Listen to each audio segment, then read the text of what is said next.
First, like, could you also like show me your OPGG first to see Yeah.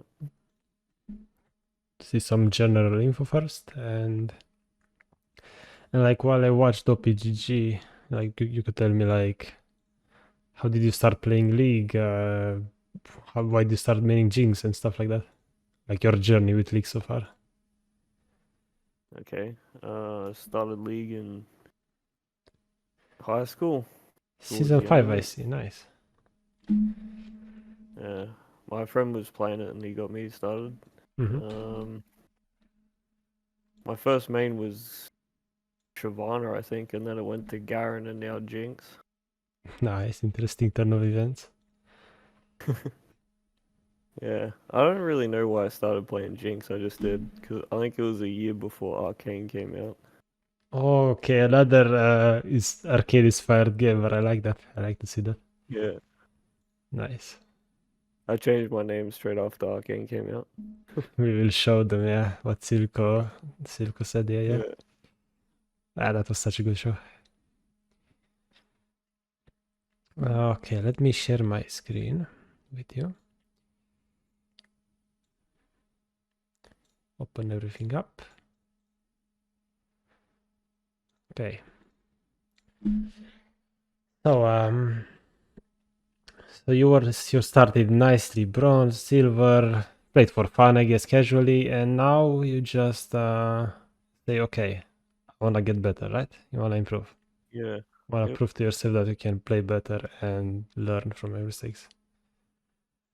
Yeah, I shot from gold to emerald and then I'm back at platform now. Okay. I don't know how that happened, but yeah, I won 10 games in a row. Well, right now the meta unfortunately is not ADC centered. But even if it's not ADC centered, it doesn't mean we can't improve and play better. Because after all, like you only need to be better than the enemy ADC to climb, honestly. That's all that matters. So let's see. First of all, your CS 7.1 average. That's solid. Like if you have above 7 CS, that's solid, and you're gonna get more CS eventually after you keep playing, keep getting better. That's not a big problem, I see. Let's see your KDA. I mean, 17.4, 21.11. Yeah, you died 11 times, but they have assassins here, I see, and like Brand Kata. Like so far from your PGG, like you have aces here. Even when you lose, like OPGG looks solid. Looks like you are kind of consistent at least, but consistency isn't good consistency always. So you're basically what I'm thinking that from OPGG already. Like you're making some mistakes that after you recognize them, you're just gonna get better overall and you're gonna improve. So let's see. So you send me this game. We start with this one. Let's see. So what do you think happened in this game? What do we have? Jinx Karma against Jin Lux. Okay. What do you think happened this game overall? I can describe it before we start looking at it. We got perked out a lot and caught because of the combo with the Lux Q, Jin basically. E. Yeah, Lux Q, Jin's E, Mm-hmm. and all that, and they got a fair bit of mobility to get onto me with the Talon and the Nocturne. Okay. So basically my goal today, because I see that you're quite consistent from RPGG at least, like we just need to create some good habits, okay? That's the easiest way to improve. Like just create good habits, get rid of the bad ones, and just apply the good ones. So first habit I would have, of course, in Champ Select you watch for runes and stuff, but whatever. Who cares about the runes if you're actually like not doing good things in game? So the next thing we could do, that's really important, like basically the first one is look at matchups. And like the matchups, like a lot of people are like, okay, Jinx against this X ADC, this is how you should play. I don't think that's like solid enough. That's not general enough. The way I see matchups is like I split them into 3 parts: AK engage, long range, and sustain. like those three parts, and they're like rock paper scissors in a way. So for example here, what is Lux? What do you think Lux falls into out of those three categories?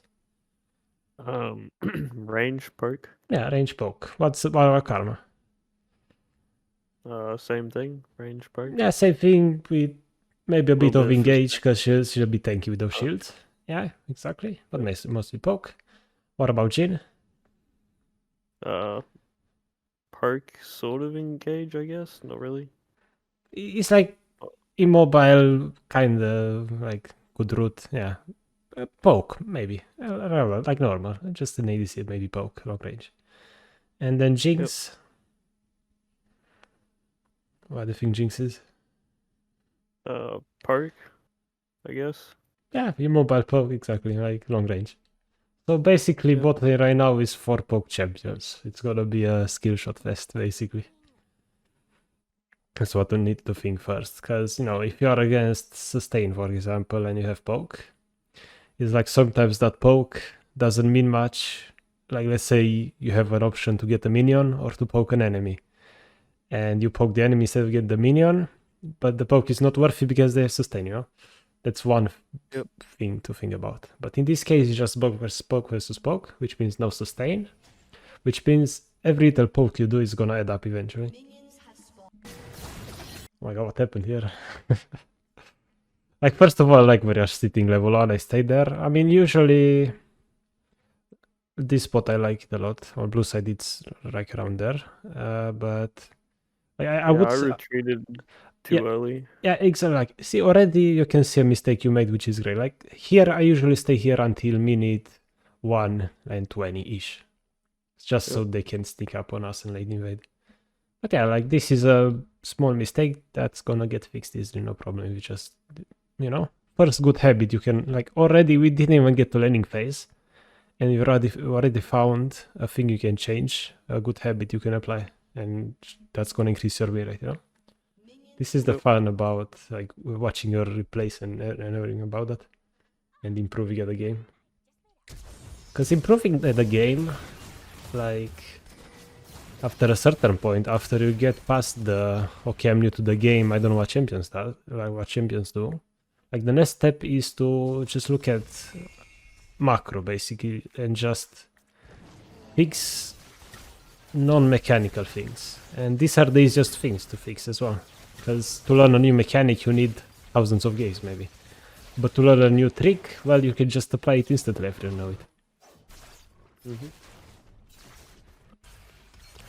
Well, let's see how we play this lane a bit. Axe is low already, nice. Get the 3 minions, you know what your champion does already, that's really good.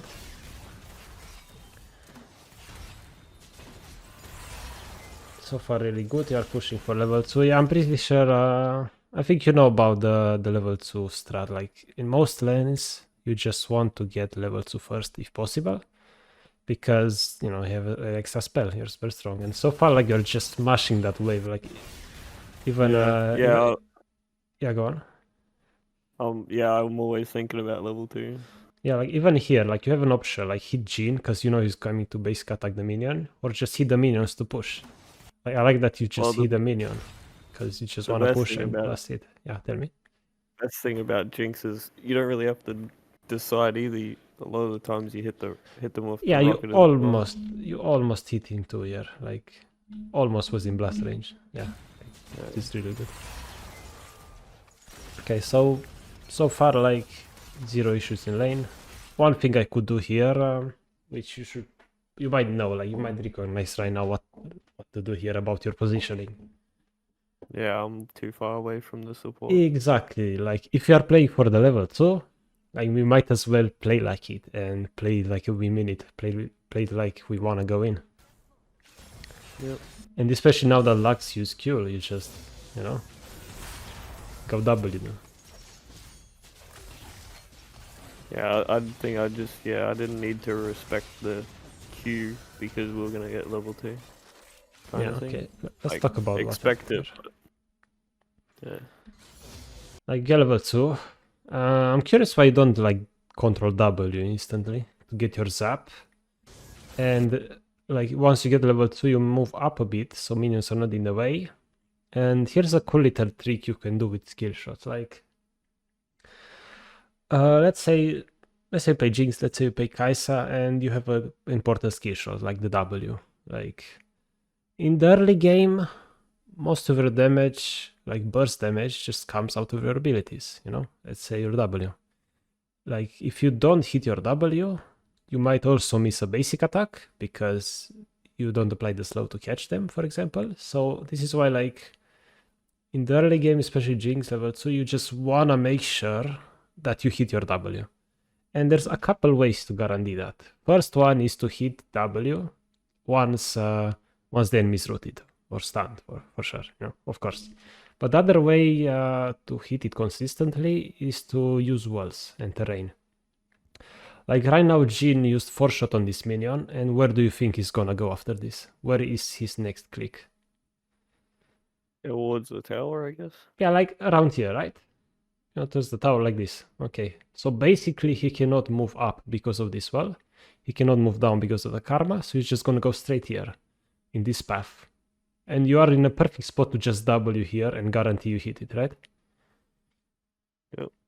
So at level 2, like, this is one habit you should just keep in mind. If you're level 2 first, try to look for that W if they are like next to this wall, for example, or if your support hits a CC ability or something like that. Especially here, like Karma slow team. If he's slowed and he's still walking straight, W, you know? Instead, and also one thing I want to mention about, sorry, if I go too fast, stop me, but like when you are in range versus range matchups, especially, like here you still have the higher range, even though they are still kind of long range, which means you should play around your max range, because if you stay max range, they cannot hit you back. So here, even if you don't W, you should swap to your Q, your rockets, and just hit him from max range. Because if you walk up too close, what happens? Yeah, they turn on me. Yeah, they hit you back. But if you stay max range, you hit them, and they can't hit you back. So you just win even harder, because if you go like with your Q range, like I mean with your normal basic attack range, your minigun,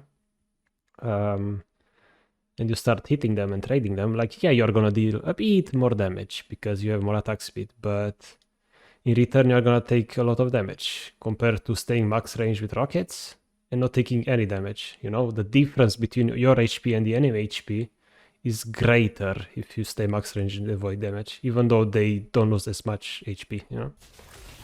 Yep. So yeah. Because and if you play around your max range also, another thing I want to mention that's really cool about that I realized even when I started improving myself, if you get rid of bad habits and just build good habits, like for example hitting W and staying Q max range, like once you do those good things, you never get into awkward spots where like the minions are just hitting you, you are suddenly 1v2 karma backed off, and you are just staying too close to them, and now you're like kind of 1v2, you know? Like this thing would never happen if you had the good habit of prioritizing your Q, max range, and W, you know? So this thing, like what right here, yeah, sure, you trade it back, whatever. But this thing is not important because it will never happen because you will have a better habit next time, you know? And that's really, really fun. Like this is what's keeping me from wanting, like, that this is what makes me want to improve more, because bad things never happen if you don't make mistakes, basically.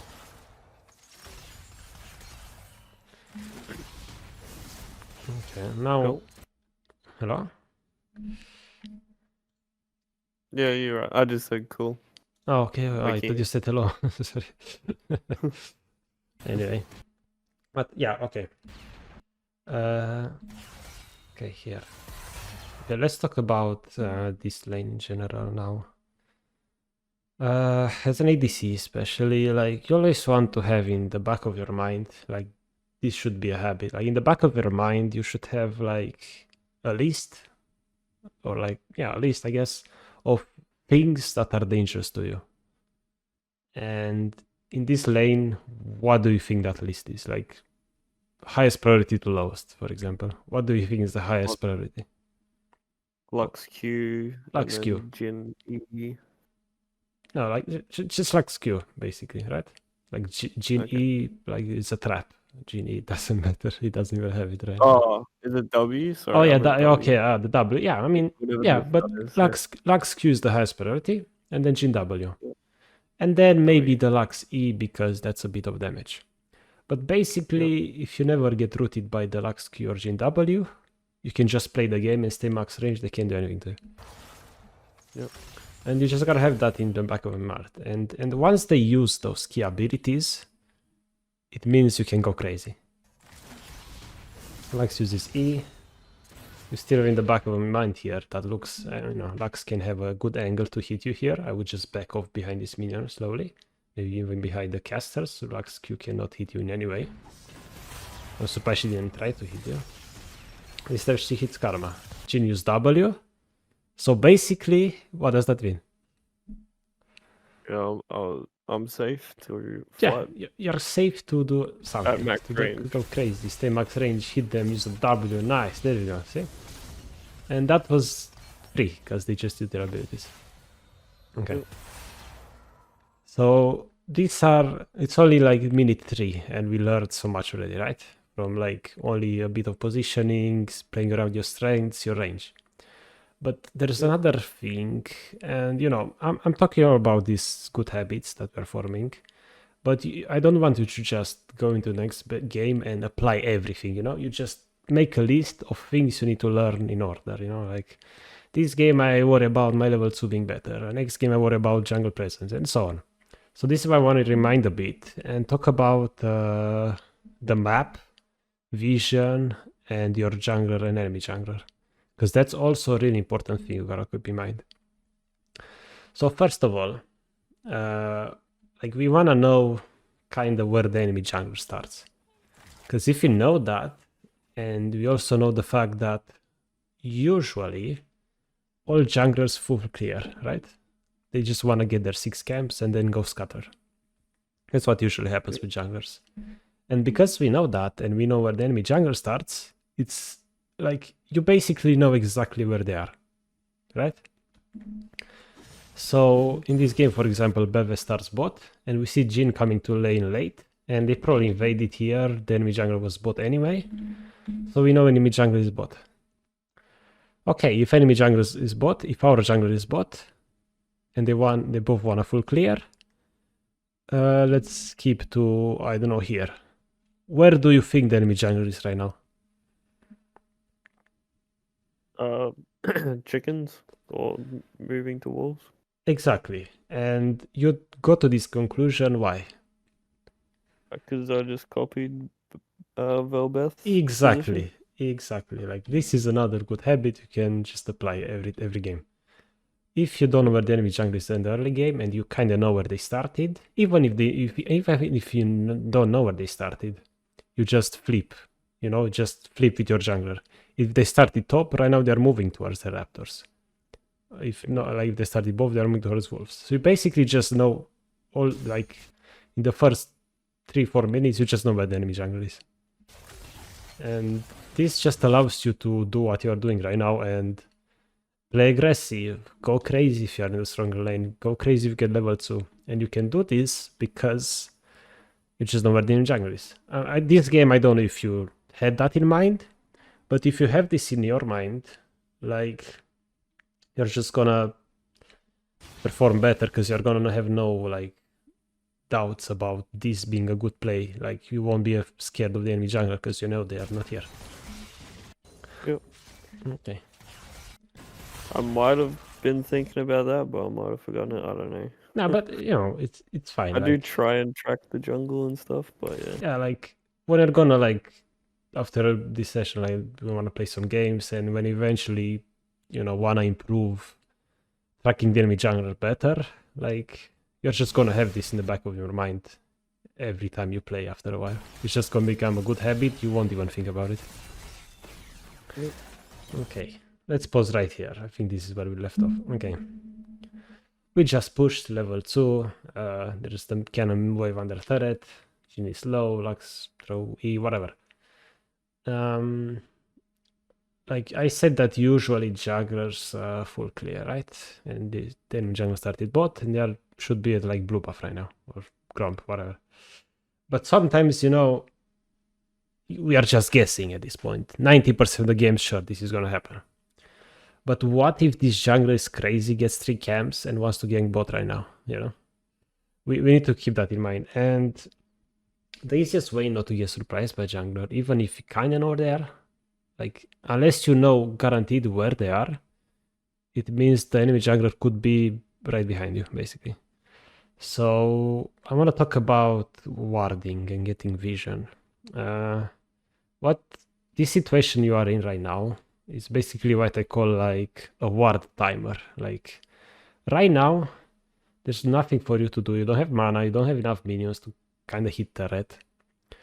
So right now, what you should do is use this timing you have. The enemy wave is still far, you're not losing any minions.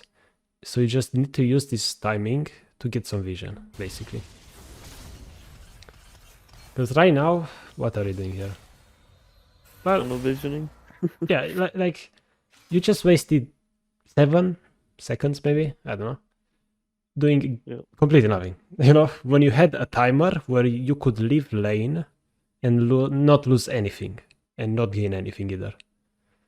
And in that time, I would have, you know, just keep this in mind, good habit. After you shove a wave like this crazy and you can't really punish, or even if you can punish, sometimes you can't punish just because you don't have the vision, you know, even if you could, but you don't have the vision to guarantee to go and not get killed by enemy jungler. Because right now we only assumed that enemy jungler started bot and is going top, and he didn't just do 3 camps and starts killing us. So after pushing this, I would have went here around, used a control ward, not control ward, a normal ward in the tribush, and just go back. And you would have been here basically with a ward set up properly. Yep.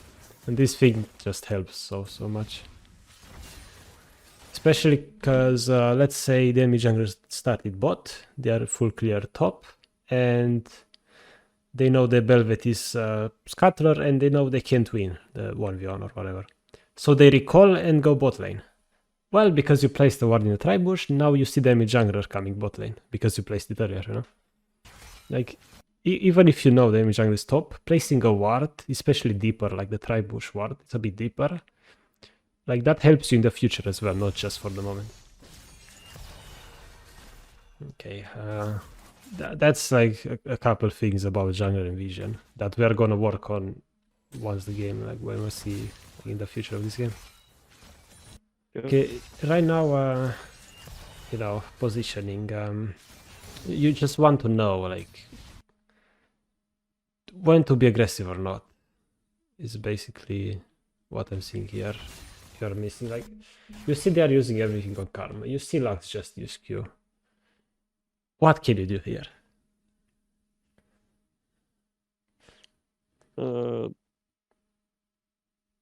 Could go in, I guess. Yeah, like they just use their strongest ability, the Lux Q.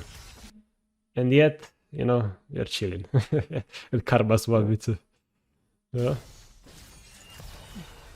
You tried, you had an attempt, but sometimes you gotta be more confident. Yeah, like another thing to keep. Away and I was like, all right. Yeah.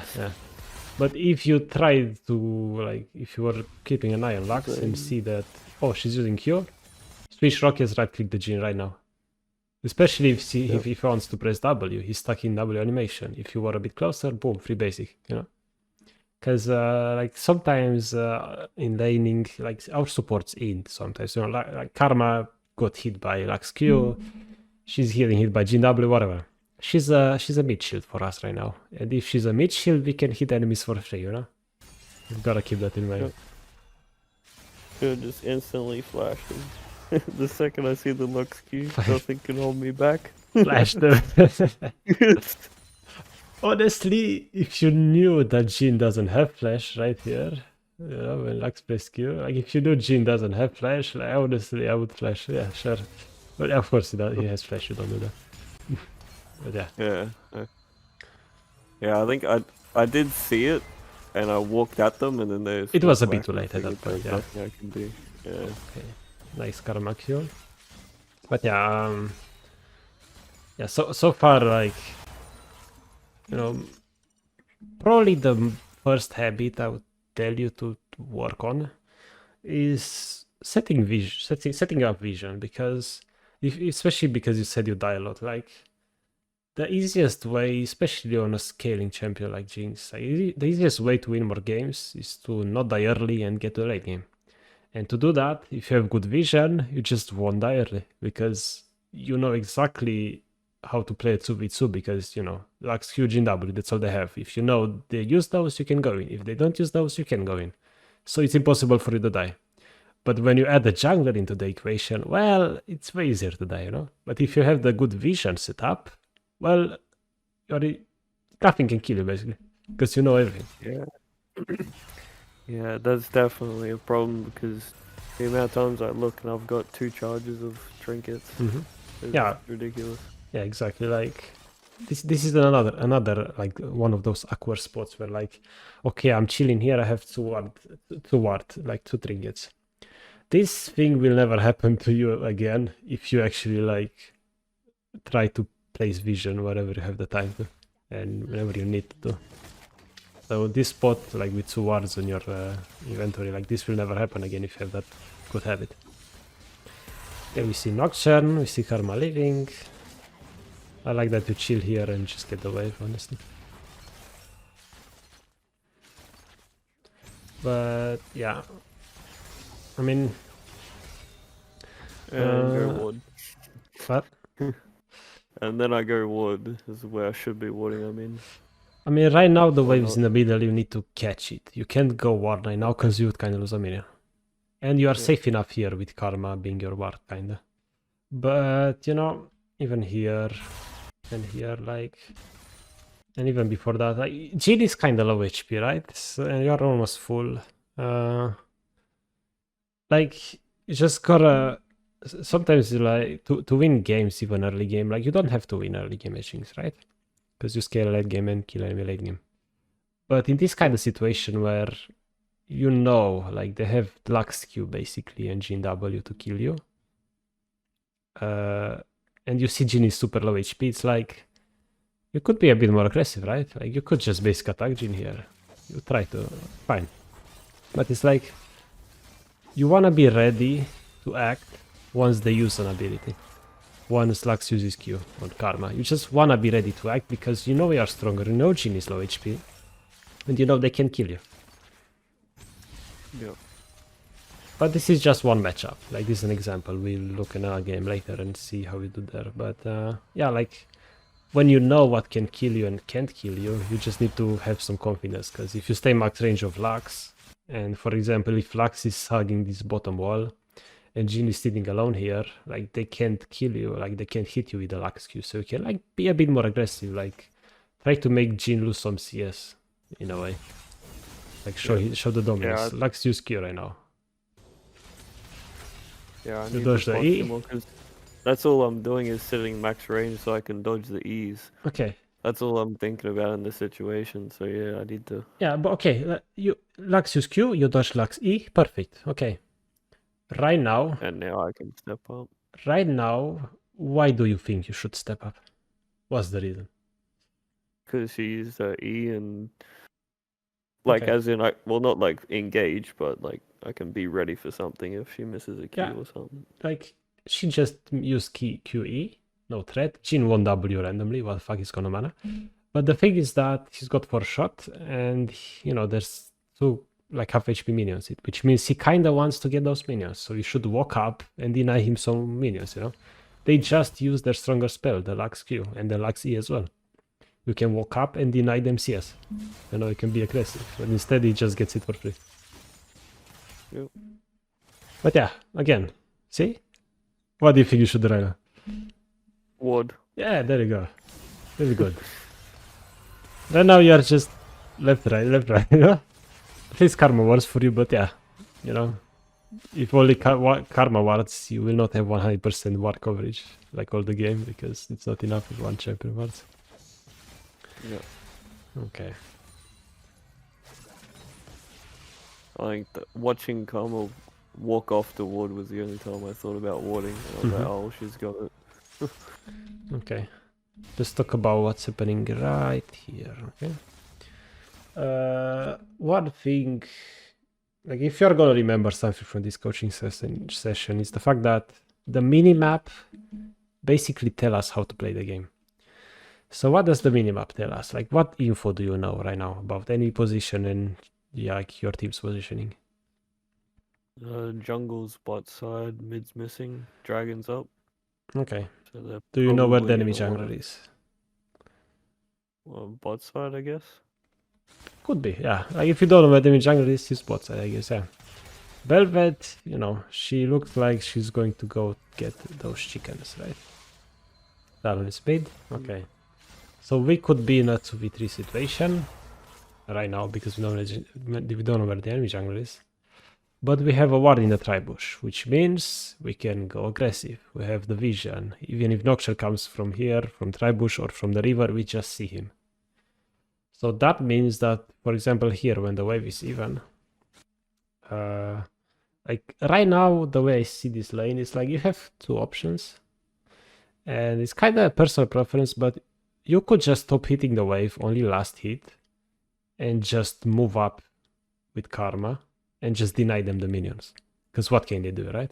You have more HP. Yep.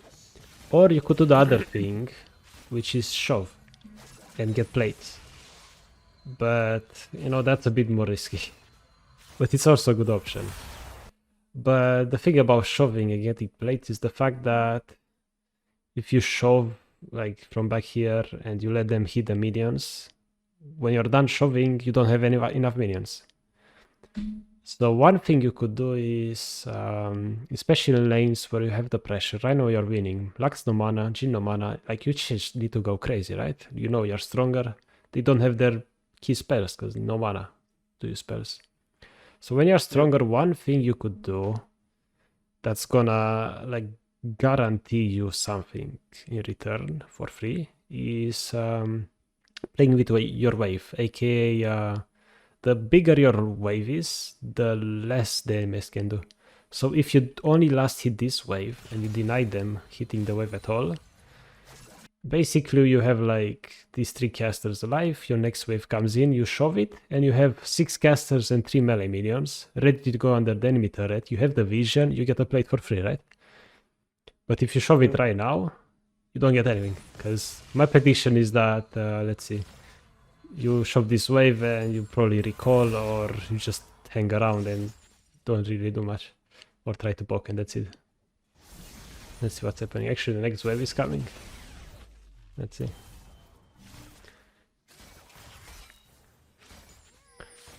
I know, like, if you're ahead, you just want to deny enemies as much as possible. And when we talk about matchups and those priority lists for enemy abilities, you just wanna, like, if you know you have the upper hand, you wanna play aggressive as much as possible.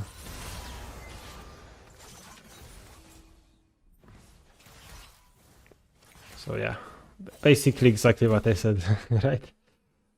Yep. You push the wave, it's like you don't really have that many minions, but even with these minions, you could kind of like just basically attack the Jhin or W. If Lux hits you with Q, they're not gonna die, you're just gonna chunk the Jhin anyway. Especially because they have vision. Okay. Yeah, another thing on the checklist for you to do, basically, like, try to recognize when you have the upper hand, like in this case you have the upper hand for sure. And when you have it, try to act accordingly. Yep. So now you just shove and recall. Okay. Well, hopefully Velvet. I would have just went straight to Drake here. Like, try to get Drake ASAP so it spawns sooner, and so Velvet doesn't waste time getting the Drake. You know, Velvet is on a timer too. But now it's like you right click on the Drake, but it's gonna be dead by the time you reach there. Yep. And after shoving this helping Drake would have been kind of dead by now, and you would have been here with Karma, ready to help this Yasuo too, right? Yep. Yeah, see, like Tempo. another good habit Like there's so many good things you can do. It's so nice. Like you can. It's so nice that like you can discover so many things by watching replays, and there's so many little things you can fix right now. Basically, overnight you're just gonna be a better player because you have a bit more knowledge. So one thing you need to remember is that knowing where your jungler is might be even more important than knowing where the enemy jungler is. Because if you know your jungler is bot and you just shove the wave, that just screams free Drake, right? Yep. Okay. And let's say your jungler is bot and you push, there's no Drake. What if your jungler wants to invade? And you know? Because it doesn't matter if the enemy jungler is bot, if your jungler is bot and you have fly, you just win. Poor guy also died. That's a lot easier to work with too, like, because you always know where your jungler is. Yeah, like, exactly. Like, because when people look at the map, they usually just watch like where's the enemy jungler, where's the enemy support, whatever, mid laner, but they never look at their own jungler, and that tells you way more information. But yeah, okay. Another thing I need to mention about like the drakes, getting drakes. You wanna get them ASAP, just so things like this don't happen, right? Like you shoved bot here, and you just walk to Drake with Velvet, you get it, and you help Yasuo there, and then you can just leave and recall after. And all you lose is maybe a wave. Cool. You lost a wave, you got a kill mid, maybe even kill Nocturne, you got a free Drake, and what? You lost a wave. Isn't that worth it? Because if you like stall the Drakes like this, they, yeah, you are coming from base, sure. But they are also coming from base, and your jungler is wounded. So it's never good. Yeah. Okay. Yeah, Okay.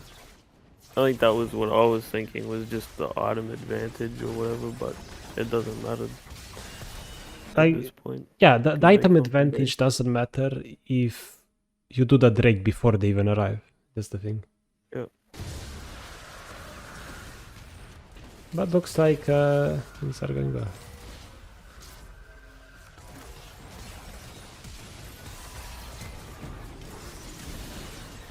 Okay, you're gaming. Unlucky last ignited. Okay, let's talk about what happened. Oh, nice job, first. Cool. Let's talk. This is, I guess, team fight stuff. Okay, when you are about to go into a big fight, what's the number one thing you need to know? Like you need to watch out for. What can kill me? Like that's the second thing. What's the first thing? Positioning. That's the third thing. What's the first thing? Oh no. Yeah, that's the first thing. The most important thing about the team fight. I have no idea. Okay, it's how many allies you have and how many enemies there are. Because right now, how many allies do you have in this fight? 2, I guess. I don't know if I can. 2.5, I guess. Yeah, 2 and a bit. And how many enemies do they like? How many enemy champions do the enemies have? 2. Okay, why is it 2? If you include down. Okay, why is it 3 and not 4? Right? Well, I should count the jungle, I guess, because I don't know where he is. Well, what do you mean? There he is. You see him, okay. right? And if you lost vision for a second, well, what if he's in this tribush right now? What if he's trying to kill Bevet from there, you know? And you know, Yasuo died before this Drake. Like, see, another example of if I have a good habit and get the Drake right after I shove and we get out in time, this bullshit never happens, you know? It's so fun and so nice to see like how the game just improves because, you know, like a lot of players here would have said, my jungler did a bad Drake, right?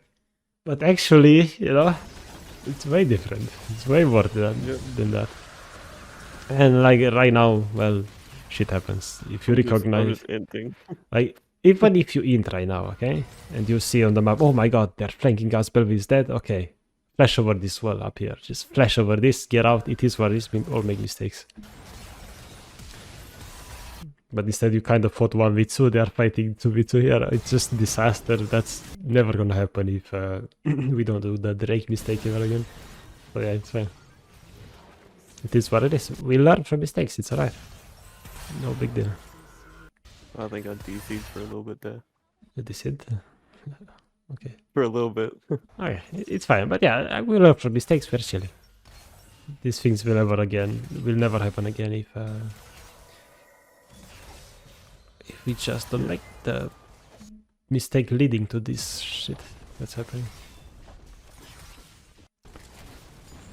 And oh yeah, another thing, like right now you're like losing minions on their turret, right? Because you went to Drake late and whatever. Well, if you went to Drake instantly there and backed off, recalled, they would have pushed 1 minion wave under the turret and you might have lost it. It might have not even have happened. But now because you didn't do it and didn't like try like didn't like sacrifice a wave for a Drake, you're just losing way more after all anyway. Yep. And I died. Okay, and you died, yeah, I gave them gold. Even so though, like, so far from what I'm seeing, like, you don't have issues last hitting, even under turret tier W basic, nice, it's cool. Like, from what I'm seeing right now, like, you can just, like, you can climb, like, there should be nothing holding you back mechanically, and the way you click, the way you check, tab, the whatever, the way you move, like, there's nothing that should hold you back except a bit of knowledge, you know? And that's really good, it means you can improve a lot in a short time. Well, relatively short, it's gonna be overnight, but you know. Yeah. Okay. Oh, perfect time to talk about tempo. Okay. This is like something I recently learned, tempo lines. So basically, tempo lines are lines that are parallel to the river and dictate like if you're playing with your team or not. Right now, I see 3 tempo lines. It's the river one, which is you, Karma, and Aatrox are all kind on the river. Then we have the second one, which is Yasuo, like inhibitor turret, and the third one is your base, basically. So right now your team is split into 3 parts. So you're not playing as a team. But instead, if your Belvet was right here in the tri-bush, wanting to engage, like wanting to, I don't know, invade. If your Yasuo was mid pushing, let's say you are all allies are near the same tempo line on the river line, for example. No matter what happens on bot lane, like you get 4-man bot and all 3 of you die with Belvet. Well, Yasuo, because he's on the same tempo line as you, he could get mid plates, you know.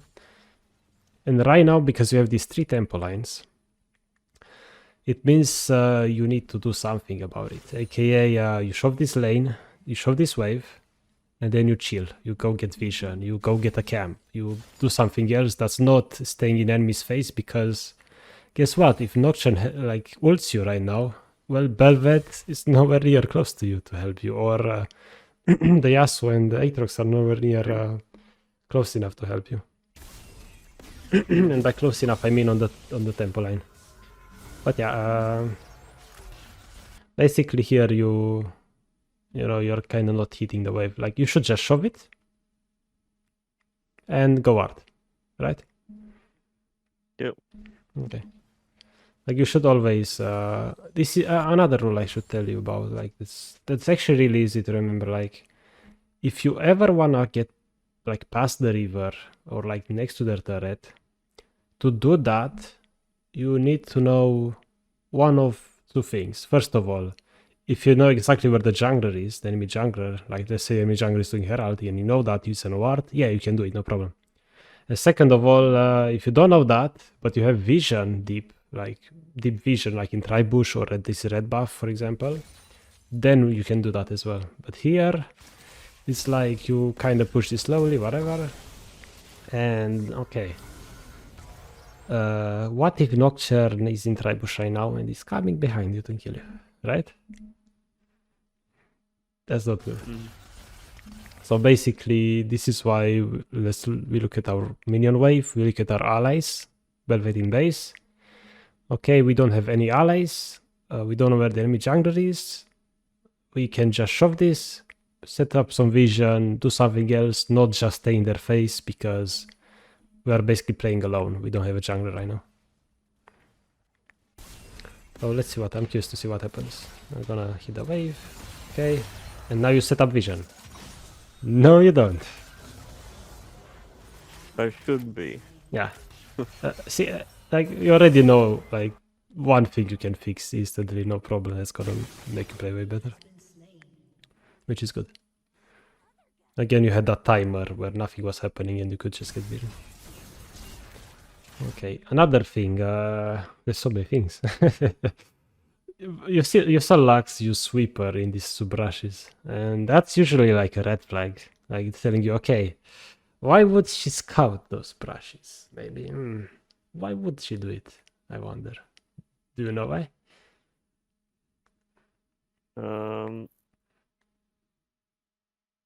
Just sit in them and stun, I guess. Okay, that's one thing. Like if it was a different jungle, I would think definitely the jungler, but wouldn't Nocturne just ult from Tribush or something? I think Nocturne level 1 ult is really short. So I'm thinking like Nocturne like kind of wants to come in this lane in brush and just camp you. You might not even have to ult. Yep. But yeah, always keep that in mind. Like if enemy support is kind of warding the bot brushes, I mean scouting them, like sweeping them, you might know, hey, the enemy juggler might want to lane gank. Especially if Jin suddenly starts shoving it like crazy. Which he kind of does, he hits the wave a lot, ish. But yeah, anyway, it's just a concept to keep in mind. Oh, action. There's action here.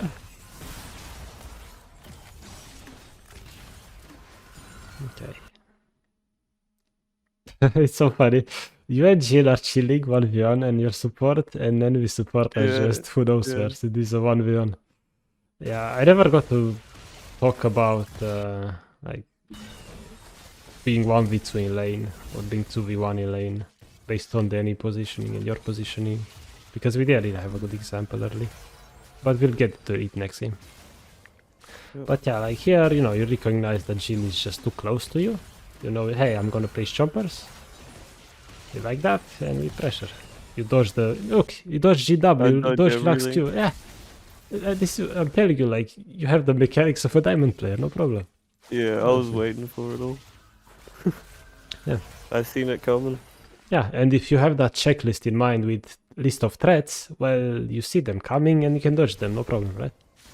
Because it's not a Vi ult that you can dodge. Lux Q is easy to dodge when you know it's coming. Yeah, okay.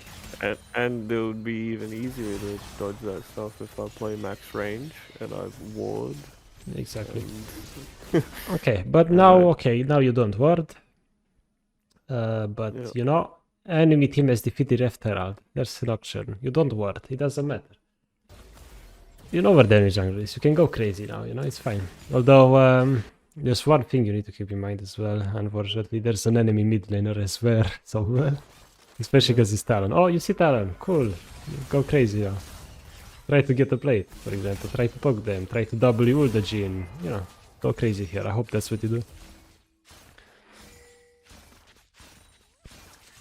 And oh yeah.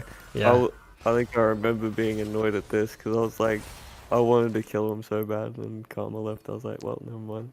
Yeah. Yeah, I'm pinging assist. Yeah, but you know why Karma left? Like you had so many occasions to go on them, to go crazy, and you never did. So in Karma's mind, it's like, well, this laning phase we can't then do anything. I'm gonna go help with the team and we win from mid or top, right? That's what Karma thinks right now.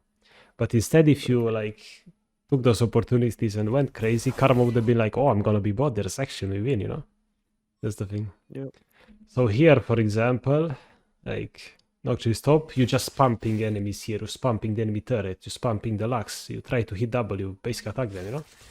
Karma would have helped you here instead, for sure. Yeah. So, like, if you know something, this is the team game, if you know something, make sure your teammates also know that. If you see the enemy jugger, ping it on the map. If you know you can win, ping the enemy to go in, you know, stuff like that. Yep. And yeah, like one thing, oh my god, I talk too much, but it's like when you're jinx and you hit level 6, even in these cases, for example. Okay, right now, you take a look at the map. Can you ult mid, you know? Because jinx is OP right now. Not OP. It's like Jinx is decent at least because she can get free kills with ult in the early mid game, which is just crazy. So you know, another thing on your checklist when you get level 6, and you see action on another lane, look at enemy's HP, you might get a free kill. It happens way more often than you think. Yep. I didn't notice that talent there, but I remember when I was looking at Nocturne that I was looking for an ult. Mm-hmm.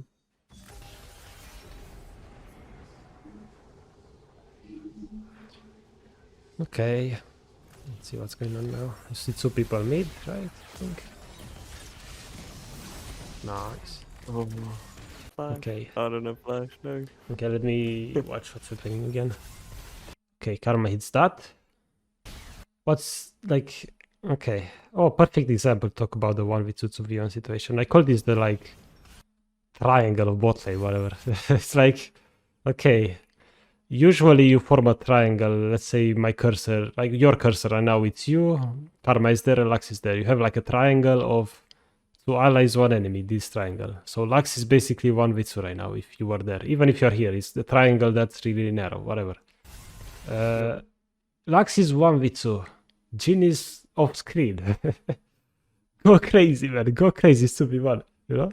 Lux is 1v2. Yeah, I'm still just thinking about abilities too much, like to dodge the Q. Oh, like here I would just like Karma hits Q, boom.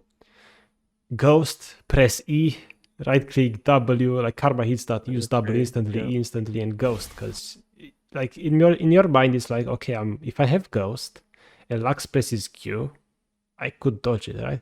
You probably could, because you have good mechanics. Yeah. But instead, well, that just slips away. And you gotta agree that here, like, there's no way Lux should be alive. It's impossible, right? No. Okay.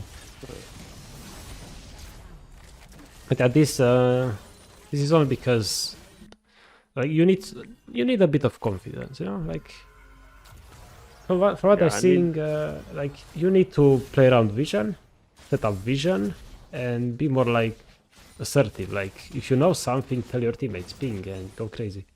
If you know it's good, go good. If it doesn't work out, you learn and you don't do it next time. That's the thing. Okay. Where could Nocturne be though? Here.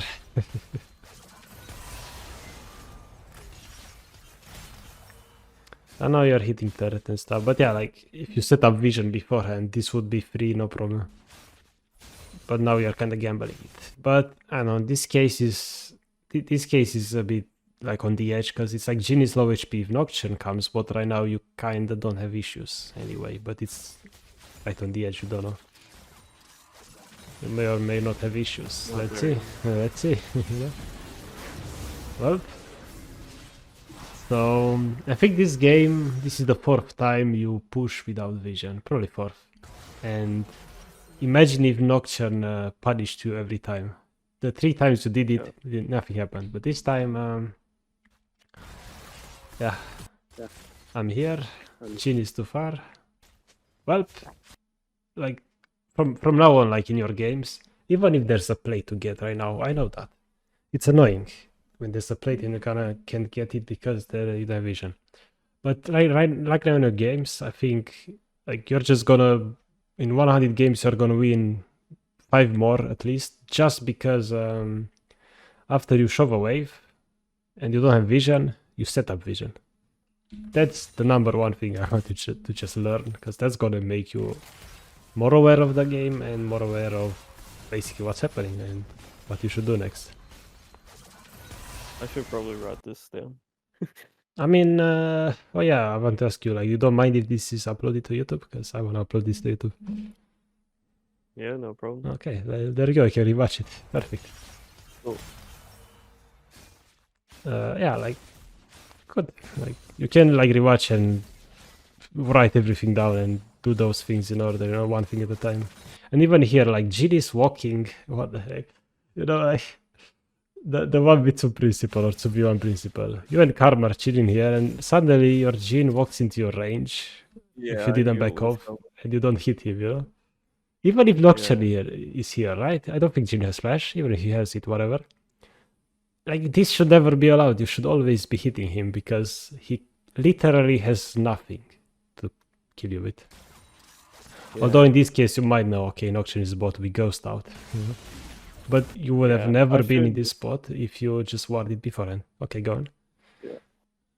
What do I you want to probably say? should have either just left or committed to it because I knew Nocturne was coming because of the positioning. Yeah, but you I know, should have just, it's like even if you know an enemy is coming, if an enemy close to you is just hinting by walking 1v2 and he's got no mana and half HP, it's like you gotta hit him Yeah. anyway, no matter what. It's never bad. But yeah, like you'll never get in these awkward spots ever again if you just ward beforehand. Especially because you know Nocturne ulted earlier, if I remember. He did ult when you were under turret here, when Lux did the thing. Yeah, so you know he doesn't have ulti here. So it's like you just ward Tribush and you can die, basically. So yeah. This is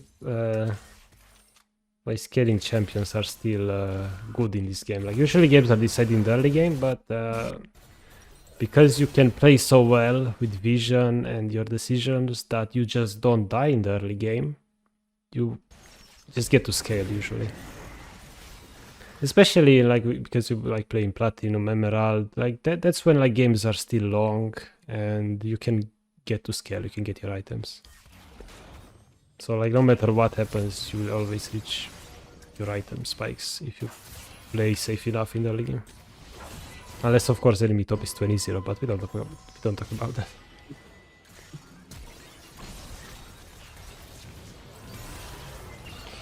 So your team is doing things. Great. So you go bot, you try to ult. Okay. I think I just tried to stop the back there. Okay. What thing? I'll not say. Okay, let's see. So you died in bot lane. Cool. Like when you respawn, you need to make a choice, right? Where you go. So in this case, do you think you reach bot in time? Because I don't think so, right?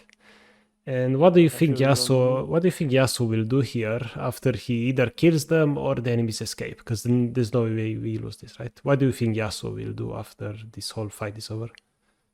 He will take my CS. Yeah, perfect. So if you're in base and you know this, where should you go? Yeah, I should go mid. Okay, and we go mid because after we take the mid wave, what can we do? Plates. First option? What's the second option? Dragon. There you go. Dragon. See, like see how crazy like the map just tells you how to play the game. Like you see Yasuo and Velvet bot. It's not way go bot to share a wave with the Yasuo. Because instead you go bot and just get free things or Drake at least. But Velvet died. Well, there's still plates on the table, you know. Because you see Nocturne bot anyway. There's nobody to stop you. But yeah, another thing for you to remember, like. After a bot fiesta is happening, like it's fine to go mid as well, you know, because if you would have been mid by now, and Yasuo would have taken this wave. Instead, Yasuo has to go mid all the way mid, so you as a team lose minions right now just because you didn't go mid, you know. Yep. So basically, it's gonna sound rude, but it's like reality. It's like because of you, Yasuo lost minions, and you just gotta keep in mind that. Your mistakes also affect your teammates. It's not only like, oh my ally's inted, I'm doomed. Well, it's the reverse stuff. Yeah. It's fine. You know, like, again, one thing to add to the list. If there's Fiesta bot, see if you can go another lane and get something for free. If it's doable or not. Like, yeah, I need to do a better job at tracking my own team. Yeah, good. Like you have something you know you can get better at. It's really good. I was about to mention, like, is the Nocturne just gonna ulti here? Like, another thing to add to your list is like, okay, at all times, like you should, especially because mid game kind of starting right now. You just want to count. Okay, how many allies do I have here, and how many enemies there are? Right now you are here with Karma. Okay, Jhin, Lux are coming, you know that for certain, and then there's Nocturne and Talon that you have no idea where they are. And you just see Talon, he's kind of far, you can get played. Oh, you just saw Nocturne. Well, at this point it's too late, right? Yep. But if here you get this wave, like, okay, I think this is how we should do it. Like, after you are done shoving a wave, and your wave is about to go under the enemy turret, your focus should be, especially in the early game, to get vision. And if you have vision, in this case, can you go under the enemy turret and know you cannot die guaranteed? In this case, it's not, right? Because Nocturne has ult. So you just don't go. And all these things that I'm saying right now, you should just think about them. Like, right now, you're taking this wave, you can think, okay, Talon is here, we're 2v2, but Nocturne has ult, so I probably cannot go. I'll go with Karma, get vision, set up Drake, right? Boom, you go Drake. So you never get to this point and you expose yourself to the Nocturne ult. Like, that's one time when you just have a little bit of time to think, to look at the map and assess what your next move should be after shoving away. But instead, well, see, like another small thing that led to your ally dying, and most players, this is why, in my opinion, most League players don't really improve that much when they keep spamming games the same way over and over, because like they don't realize the fact that, okay, Karma died here, you escaped, you flashed properly, cool, nice, mechanics are good. But they don't realize the fact that, you know, if you if you made a better decision, nothing would have happened, right? So it's not Karma's fault that she died, it's basically the team's fault that you guys didn't take a better decision. And the team is you, because you are the only one who can control. Yep. And this mentality also helped me, like, just stay sane while playing League of Legends. And now with kind of Fiesta, you are helping Belvet, cool. Hopefully you get a kill here, you should. Unless that guy's too tanky. Well, I don't know, about this situation here, tower dives, I don't think we should put too much priority, whatever. This would have never happened if you played better beforehand, you know. But here I think you should just be hitting this guy still, because he tanked, he got knocked up. But anyway, whatever, this doesn't matter. And now it's just one of those just play safe bot moments. It is what it is. They're gonna dive. Okay. Let's take those tempo lines again. You're basically on the kind of on the same tempo line as Yasuo, meaning, okay, while the enemies are doing stuff on bot lane and they are kind of killing you, diving you, well, Yasuo is getting things. So the situation, you know, you gotta stay positive. This is not so bad, right? Even if you die here, this is not bad. And I like the fact that you are here, you're thinking, okay, they dive me if I don't clear this wave, which is correct, but you still know that a Talon might be here. You could ward here, you could ward over this wall like that. But instead you see Talon, you're like, oh. So what's your main objective right now? No, not right now. Right now. What's your main objective? Get the wave? Why? So you don't die, right? Yep. Okay. I and think I was just trying to trade with Talon, but it didn't work. Yeah, and you know, when you are about to get tower dived, right? How do they kill you? If they have minions, first of all, and the second most obvious thing is if they are here. But it's like if you say Talon recalling, you know, the second condition for them to tower dive you is for them to be here. If he's not here, he's recalling. Well, you're saved because they can't dive you. There's no people to dive you. But instead, you cancel him and you're just inviting him to kill you, right? Yeah. I could if I just. Yeah. Just killed them.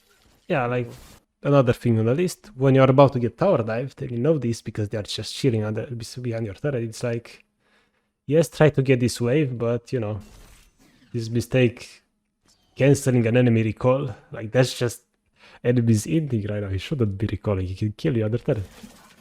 Yeah, it's fine. You'll keep this in mind for next time. Good. And look, he also got things. That's really nice. Not that bad. You go bot to grab the wave. Good macro. Yasuo's doing his things. Yeah, I really like in League, laning phase is super important because it kind of sets up how the game is gonna go. But What's even more important is the mid game, because mid game shows usually like who's got good macro and map awareness. Like right now you're watching the map, you should be constantly, like in mid game you should constantly count enemies. You see 2 people on top, you see Lux there, you see, was that G, Nocturne, you see 3 people there, 2 people top, yeah, you get this wave for free, sure. And constantly you push this wave, you're like, okay, what am I gonna do next? I ult that, good. Where is Jhin? Where is Nocturne? Do I know that? Do I know Nocturne has ult? Am I safe to stay here? Like, these are the questions you should be asking yourself constantly. And I think Nocturne ulted sometime. He's dead. 28 seconds. Oh, I see, he's dead. Never mind. Okay. And you just saw 2 people top. This is because I'm freaking skipping like a minute. I should let the clip roll. But anyway. Like in mid game, I want to remember, like always count how many enemies could be next to you, basically. Right now, none.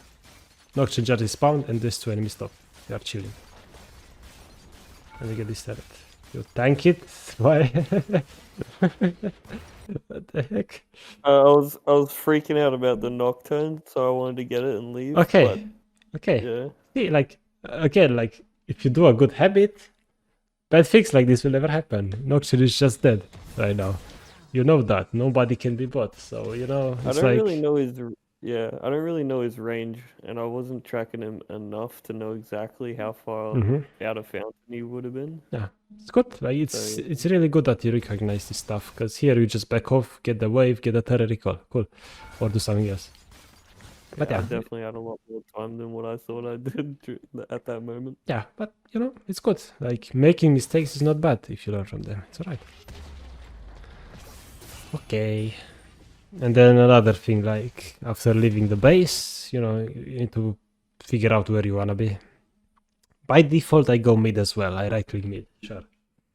But right now, it's like... there's a Herald, you could join. Yasuo goes mid, Aatrox goes top. But another thing you see is the enemy Jhin is bot lane, and besides that, you see that you don't have your Infinity Edge yet, and you're 0-4, you're behind, right? And you are behind. When you're behind, you just wanna focus, especially because you're scaling ADC. You wanna focus farming most of the time, and here I would just go bot, because if your team, again, the tempo line principle, if your team is like on the front lines here, mid Yasuo here, Karma here, Belvet here, Aatrox joining them soon, and you also go bot lane, well, even if all 5 enemies are going to the Herald and you're sitting bot and your team dies, well, at least you're getting something in return, because you're on the same tempo line as your team. You're doing something while they're doing something, even if it's on a different part of the map. But let's see what happens. You instead decide to group, which is okay, respectable. But I usually, from my experience, like, if I can avoid team fighting, I will avoid team fighting, because team fights are most of the time a coin flip. Like, even a monkey can team fight, you know? Like, Nocturne presses ult on you, and he just right-clicks you. He's winning the fight, cool, and he did nothing special, no mechanics, you know? This is why I just want to avoid team fights, especially when behind. When ahead, yeah, sure, we go crazy, but this time we just got lucky, because it couldn't kill you in time. But yeah, what did you get in this team fight? I want to ask you, like, what did you get out of this team fight? I guess I baited Nocturne, but it was more likely going to end up as a trade, but yeah. Okay. Not much. No, you traded baiting Nocturne, sure.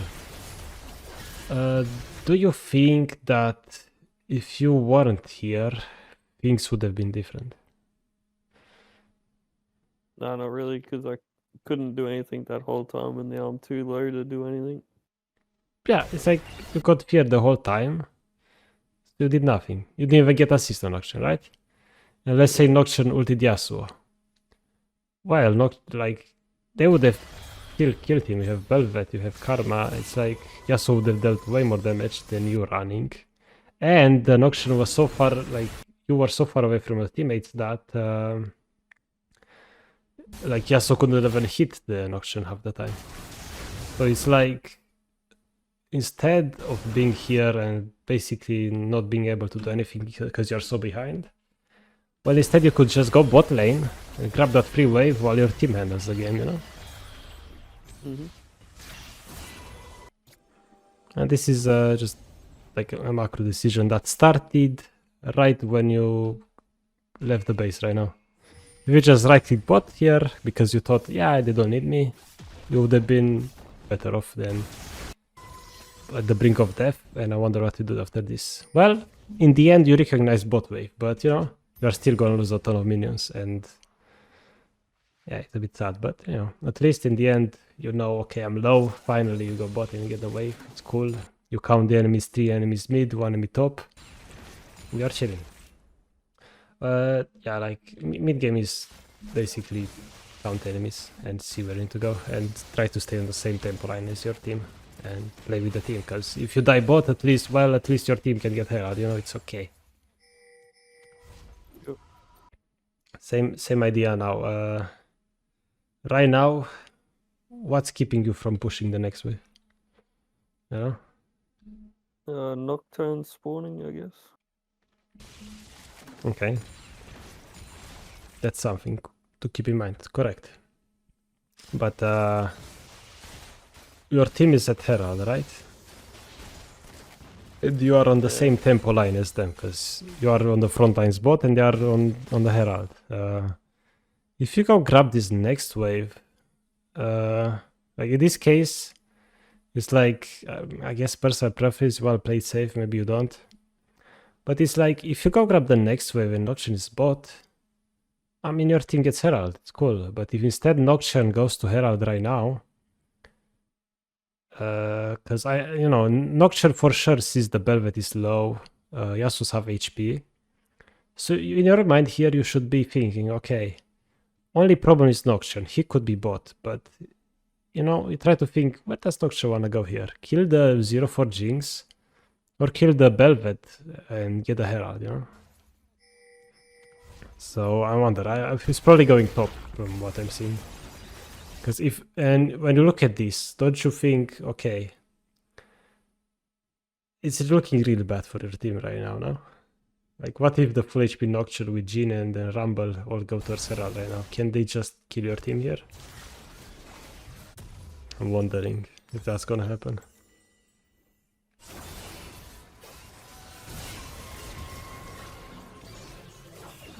Nocturne is top, see? Yep. And I wonder if you recalling and coming here actually did something, or you were just not even making a difference here. Because my guess is it doesn't even matter that you're here. Let's see. Do you even make it in time to basic attack them once, or the Herald once? Absolutely nothing. Ah, see? I grabbed the Herald. Cool, you're the Herald. Okay. That's about it. What did you lose for this Herald? Well, 2 waves bot and potentially a turret as well, but right? Yeah. You see, like, it's so funny how, like, interesting how just one little detail, one little, you know, I thought about what the enemy jungler wants to do, and I played with the tempo lines. My team was doing the Herald, so I can stay bot. Even if I die bot, I draw Nocturne to us, and they win Herald anyway. But then you speak deeper, well, Nocturne kind of wants to go to our team, so you can push for free. And right now, you spent a minute. Well, this minute you did nothing, right? I remember thinking about Nocturne and knowing he was going to go to Harold, but I didn't think to actually trade that push as like, no matter what, it's a win-win if I push this instead of trying to group because I won't make it. Like, I was just too busy trying to make it there. Another thing you could apply right away, that's quite easy to remember, like, if you're behind, you don't have a bounty on your head, you know? Take the win-win situations. If you die, it's still a win. If Nocturne goes top and your team dies, it's still a win. You get farm. That's good. You're scaling, yeah? Because you probably missed 1,000 gold, I guess. You know? Because they've got two waves, 3 waves, a turret, get their jungle camps, your jungle camps. You're just stacking, you got second item already, you know? It's crazy. Yeah.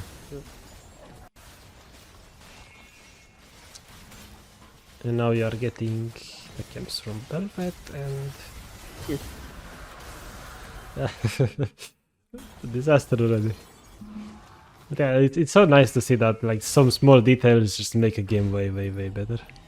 Just well, there's that little thing I saw in a YouTube video, like if you like move a spaceship that's traveling really fast just a centimeter to the right, or like move the angle by 0.1 degrees, well, in like a year that difference is gonna be massive, and that's basically what happened here when you decided not to push the bot wave. That's the difference. You moved the game 0.1 degrees to the left, whatever, towards the losing, and that just escalated into you losing 1,000, or your team losing 1,000 gold or a bit more, because that gold you would have been in your pocket instead. But anyway, I'm talking too much. Here, like we should go next game as well. What's the time even? Yeah. And I would probably even have item as well for that dragon fight. Too. Exactly. Yeah. I want to talk. This game is not really gonna get into the late game. This is a fiesta already. You probably just turbo stomp them from this point on. So let's look at the beat of team fighting. So I wonder how we position team fights. Well, first of all, okay. Two is dead and 2 enemies dead. 3v3. Your cab has been wounded. Your AQIRYS have HP. Coin flip, right? It's not that good. There. It's just a coin flip at this point. Let's see if you win it. You're just relying on mechanic at this point. Ghost, okay. Flash basic, good, very nice. Okay. No, I'm happy to see that at least in team fights you recognize when to commit or not. But I want to talk about this recall. I think I skipped it, and I think it's super important, this recall here. Okay. Tempo lines coming again. The tempo lines. Bless them. Yeah. Right now, well, not now, a bit sooner, like right now. Okay. Your whole team is on the same tempo line, right? Your whole team is right here on the river together, going crazy. Good. Right now, after the recall, let's look at the tempo lines. What's happening here? Don't you see how suddenly from one tempo line you have 3 tempo lines? Isn't that crazy? So here, like, I would not have recalled here, honestly. Because if you recall, your whole team just splits, goes who knows where. And you are also the one that has the Herald. Gotta keep that in mind too. So here I would just, even going bot here and placing Herald, and then recalling is better than just recalling here. And then I wonder what's gonna happen, because I missed it. They kind of fight here when their Aatrox and Karma are on the other tempo line, so they can't help them yet. And it's just a disaster, and they probably both die. I think that's just what happened, yeah. All of this because you recalled with Herald, right? Yep. Yeah, you got 2 kills, but is it worth it? Not really, especially when we are kind of stronger as a team. And then you do the mechanics, you rely on your mechanics, good. Yeah, what, you want to say something? It wouldn't have been a coin flip if it was fixed from the start. Yeah, exactly. Like, bad things don't happen if they don't have the right conditions to happen. Wait, you are, I wonder what you're buying here. You're just going straight into rapid fire kill? Really? Wait, what do you usually build? Infinity, no, Kraken Infinity. Good, yeah, there you go. You want the rapid fire here? I'd say it would be rapid fire. Where's my, oh, this one. Yeah, like, you just have to, unfortunately, like, the build path on Jinx right now is Kraken into Infinity Edge. 99% of games, it is what it is. Like, I defaulted to this the whole season and I had no issues. You should just... Yep. Rapid fire second loses you so much damage, it's unfortunate. I probably didn't even notice, to be honest. Like that I hadn't built Infinity Edge already. Yeah, and that's probably because it's so late in the game already. You don't have Infinity and you Yeah. even notice. Yeah. Yeah. But you Like know, that's exactly what happened. right now again, like you go here. Did you do anything to help? No, they did. Like, you know, maybe had you go Baron, sure. But if you like you shouldn't be afraid to play as a top laner, even as ADC. You know, just go split push, go crazy. As long as your team is on the same tempo line, and if you die, your team is the 4v4 or whatever, or they get something else in return.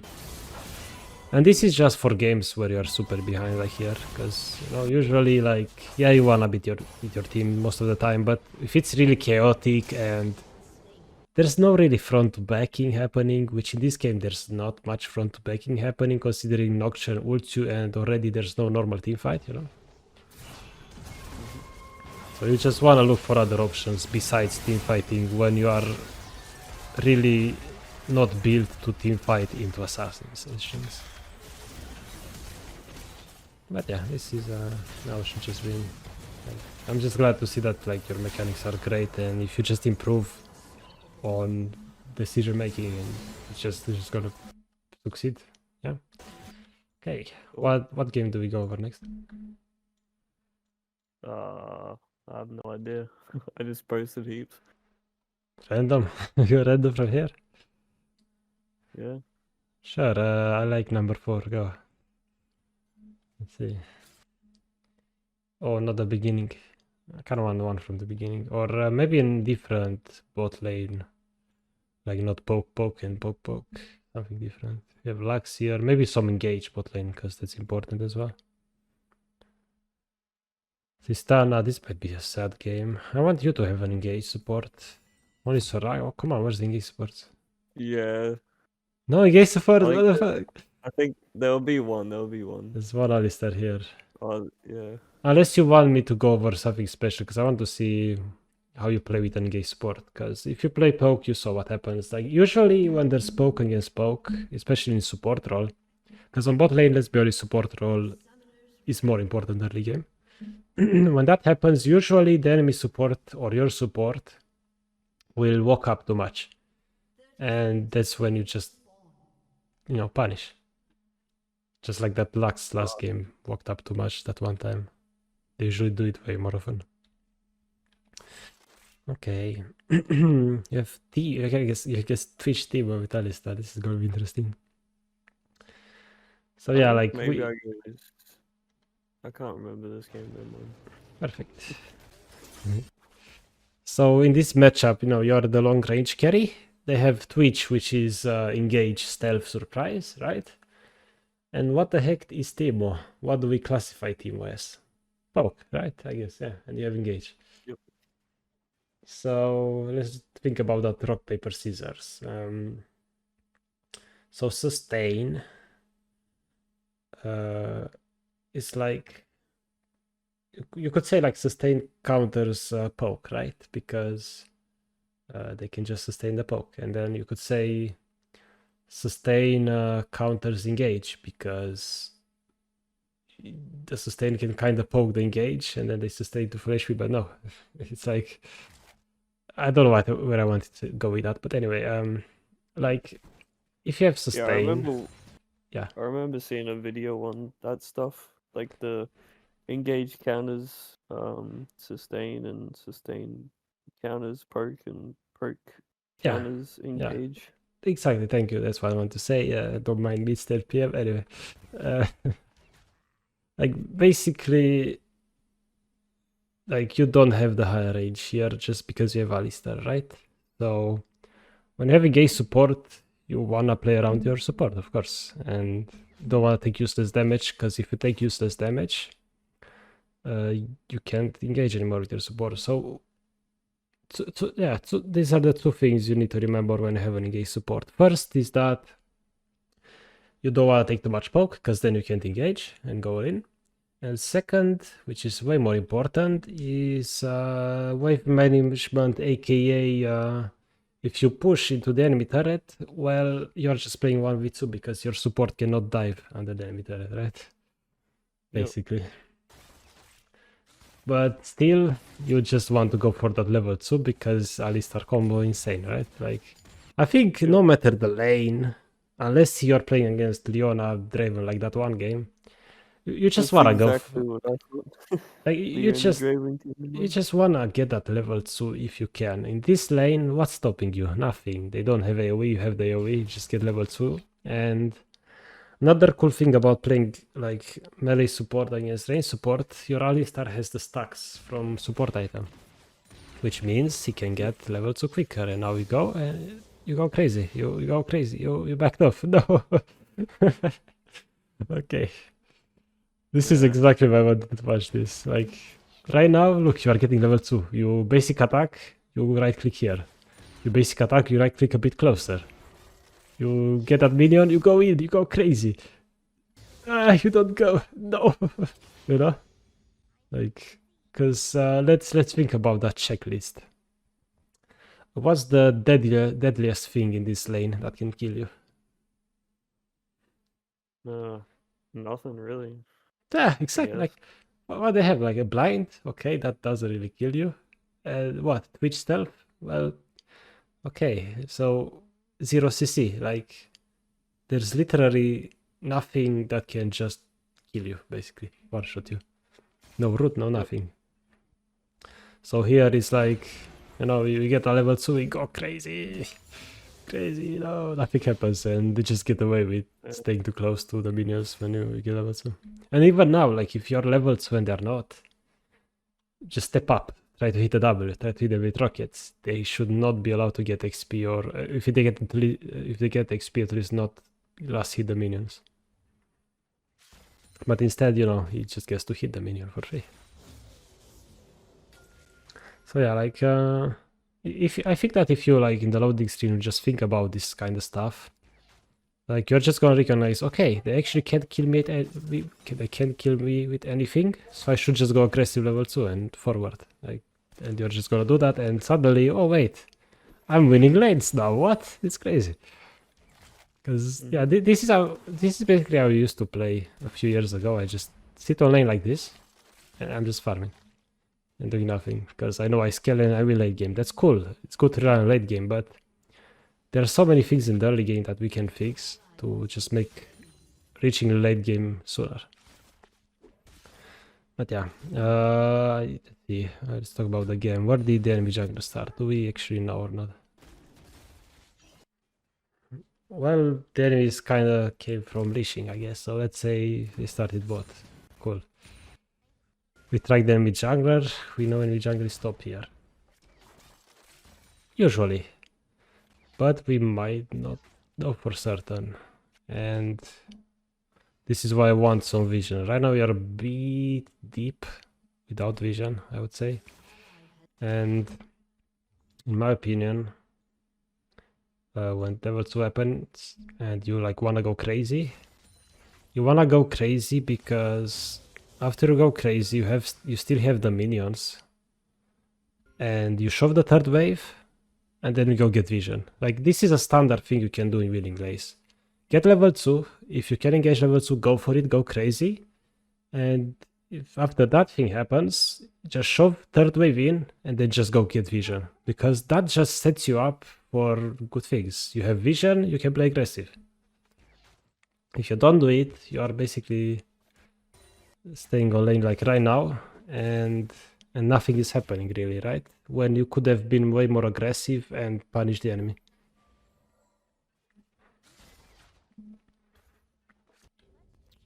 Okay, we are just pushing this. I want to see like what you do after shoving this wave. But yeah, like, again, you know, after you're gonna learn to like think about what can kill you, like, you should just go crazy here, basic attack them. Like, you should want to basic attack enemies right now because you are stronger. Like, always go in the game with a plan, kinda.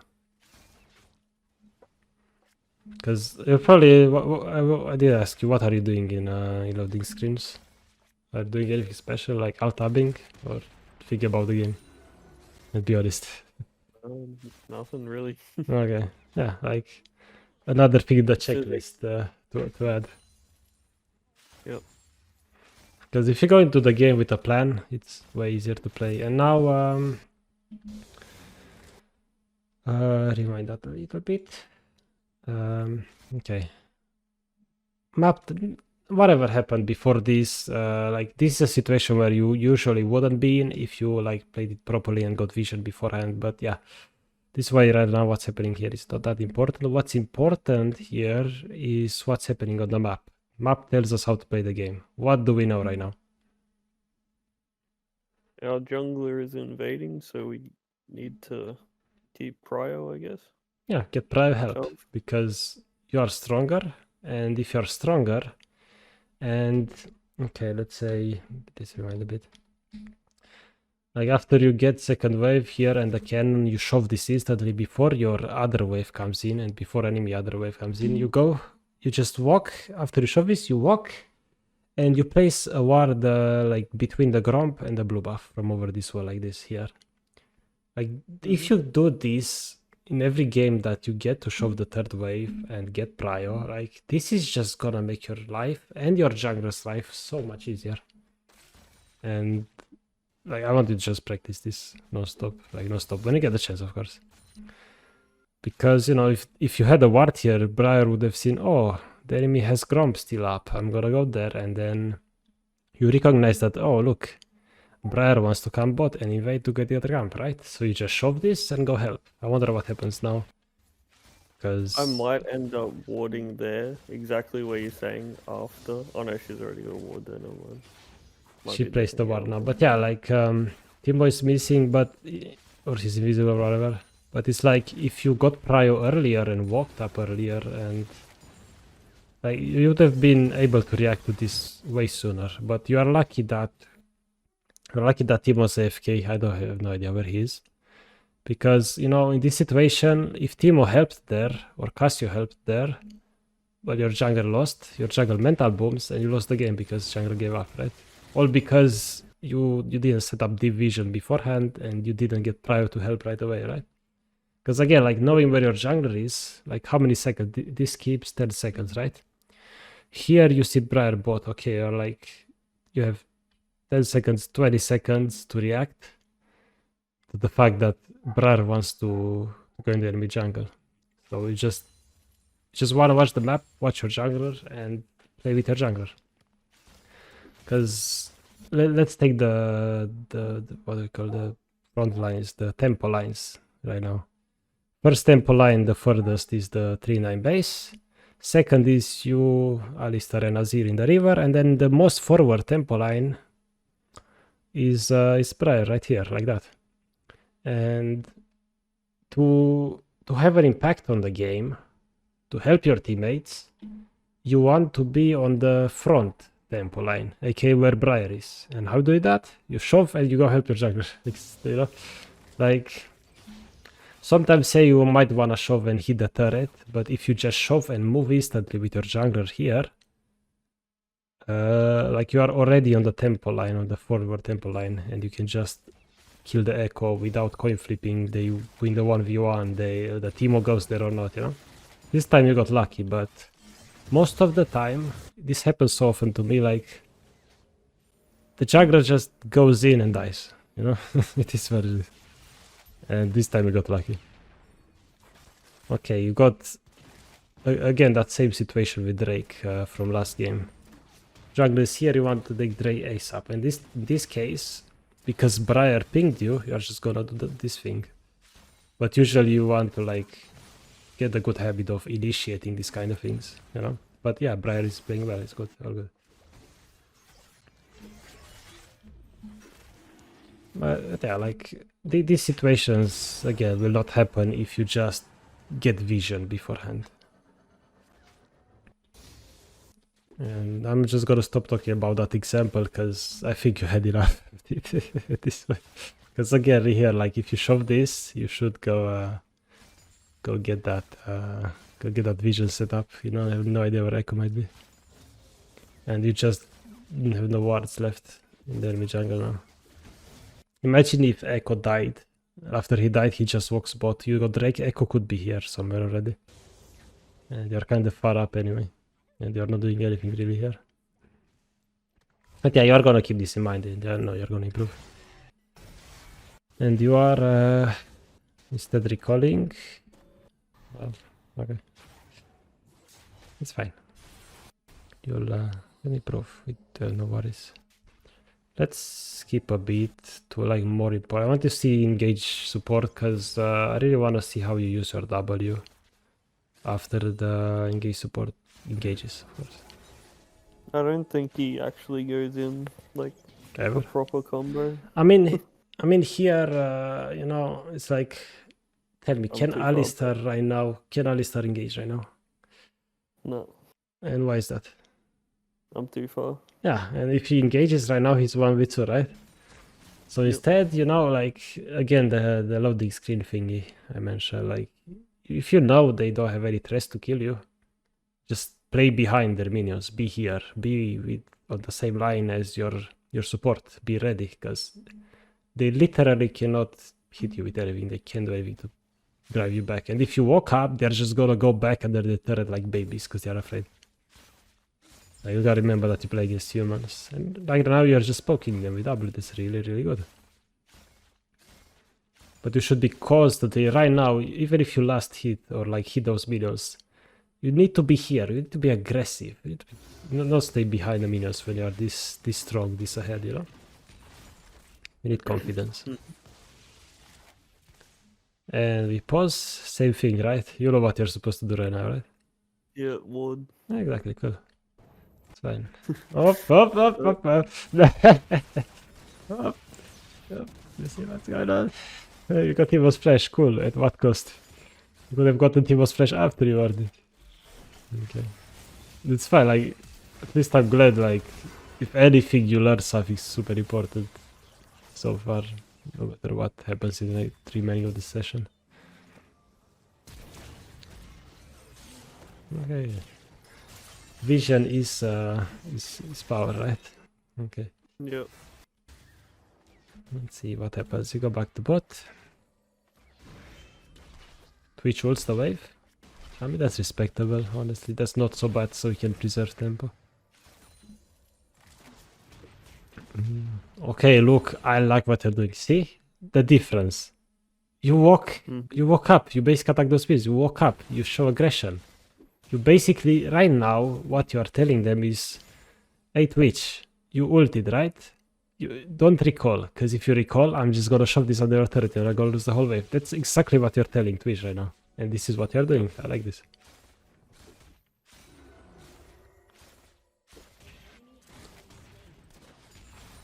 The only issue is like the vision again. No vision, which is sadness. Yeah. But yeah, like, it's fine. Like, you're gonna see that if you like actually start thinking about vision like actively, you're just gonna see how you can just play aggressive without a carry in the world, without anybody stopping you, basically. And here, for example, a really good example from Tiba. Okay. What do you think Timo is doing right now? Describe what Timo is doing in one word.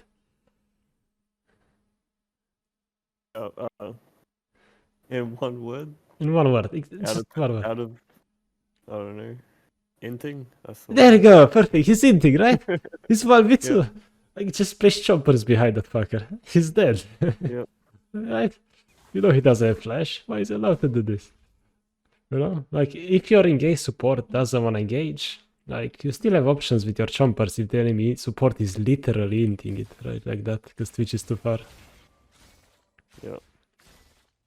So yeah, like, so far, like, the things I see you doing, like, the most is, like, the tempo lines, you need to keep in mind the enemy's weaknesses, the checklist, and the 2v1 situation in bot lane with enemy support, because enemy supports, especially ranged ones, man, they wanna poke, they need support gold item, like support item gold, they need it, so they're gonna overextend for it most of the time, and you need to catch them, because it happens so often. Even here, you just W when you see it coming, because he wants the gold, you W him in the face, perfect, like, this is how we should be playing the whole lady phase.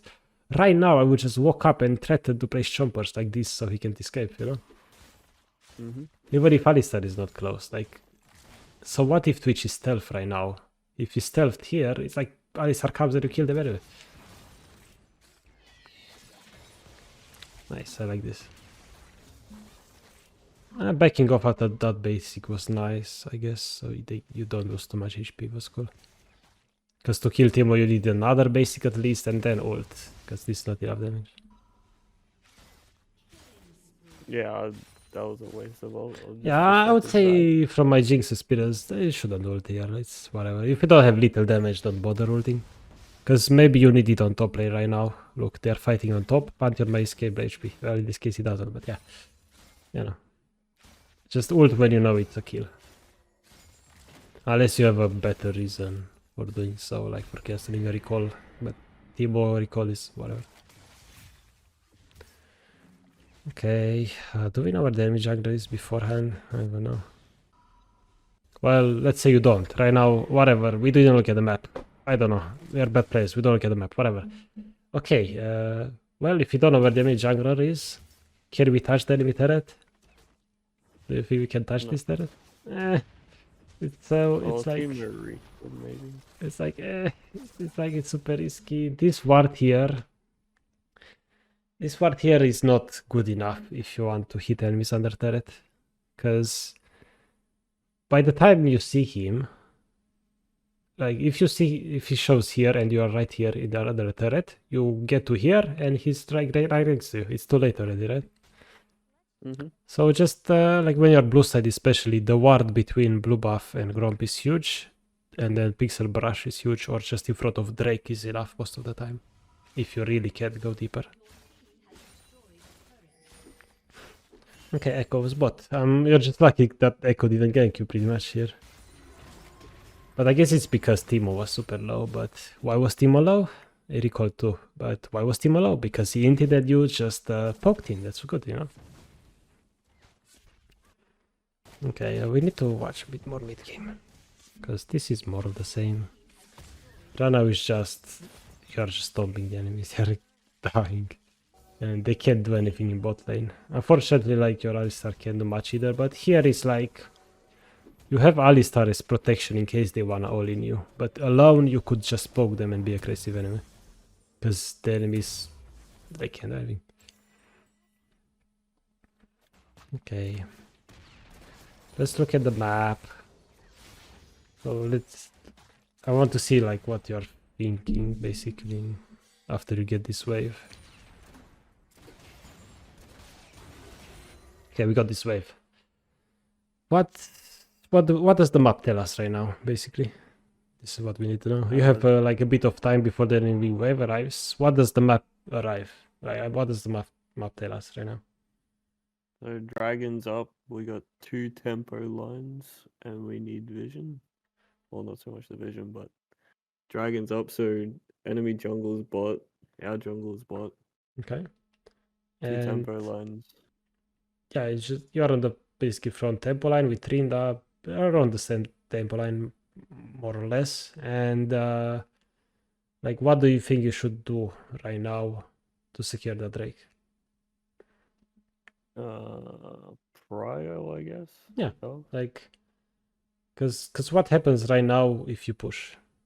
What can your team basically do if you push? Get vision, and also we take away an enemy, the ADC, because they have to farm the wave.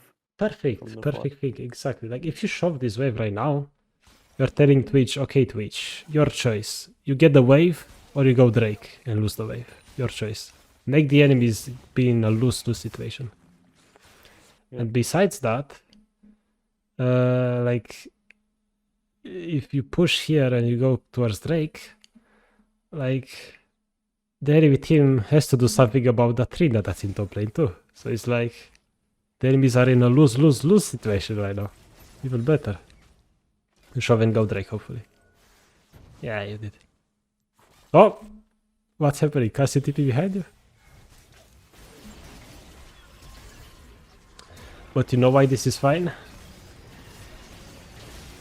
Because everyone's fed. No, like this is fine. And also because Trindam is getting top. Yeah, but like, why do you think that the Cassiopeia here is just not good from them. Like, what makes this situation not bad for you? Besides Trina being top, of course. I don't know. Okay, it's the fact that you right now are shoving the wave. Because you shoved fast enough and went towards Drake fast enough that the Cassiopeia is just way too late and you had time to regroup with your Briar, you know? Okay. So like this team fight, even though you, I don't know, you hit him a couple times and that's it, you did nothing besides that, okay. Even though you really didn't do much this team fight, you carried this whole team fight because you shoved the wave and because you recognized that Briar is bot and because you started playing with your team. You just shoved and tried to regroup. Like, you carried this team fight even though you might not be the one dealing damage. Just because you recognize that you can shove and they have to choose something and you can just regroup with your team. And this is standard fighting. I mean, that flash, yeah, better safe than sorry, sure. But it's like, I don't know, it's like Alistar is 400 HP, but a lot of people enemies would still jump on you, right? You have that experience, yeah. I mean, in this case, is whatever. I don't need to talk about that too much. It's whatever. I don't really know if he's fed or not, but yeah, it's times that ends in my death if I don't fly. If you have that experience, flash all the time, it's alright. And okay, go back a few frames because I want to mention a thing. My throat, my voice wouldn't give. Right now, okay, look at the map. What does the map tell us? Like you just like you just you kill them and you got this turret. And right now while you're hitting this turret, you need to be thinking in your head, look at the map. What does the map tell us? And this thing that we are talking, like we are deciding on what the map tells us right now in like 30 seconds because we want to make sure we know all the details. But after you practice this, you are just going to look at the map and you'll be like, oh, I know what to do in 3 seconds because you practice so much. And not even 3 seconds, 10 seconds is good enough because you have time to take the turret. Like, what else are you going to do? Watch the map, of course. So what do you think we should do after taking this turret? Stop their recalls, that's what I was thinking anyway at that time. Yeah, like you see, you recognize the thing they stop. Cool. So you just go crazy. You don't care. Because let's say you go crazy right now and face check everything. And the enemies, I don't know, who's live Twitch and whatever, Casio, whatever. Like, let's say they just collapse you and they freaking kill you. Okay. That's fine, right? You did your job. 3 days into the game, and if they collapse on you, you have teammates here to kill them anyway. So you just go absolute crazy, which I like. Echo is ulting you, whatever. Who cares? Go crazy, I like that.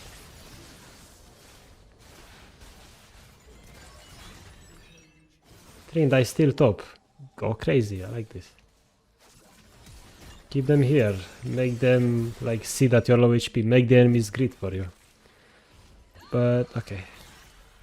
Right now we see Trinda backing off.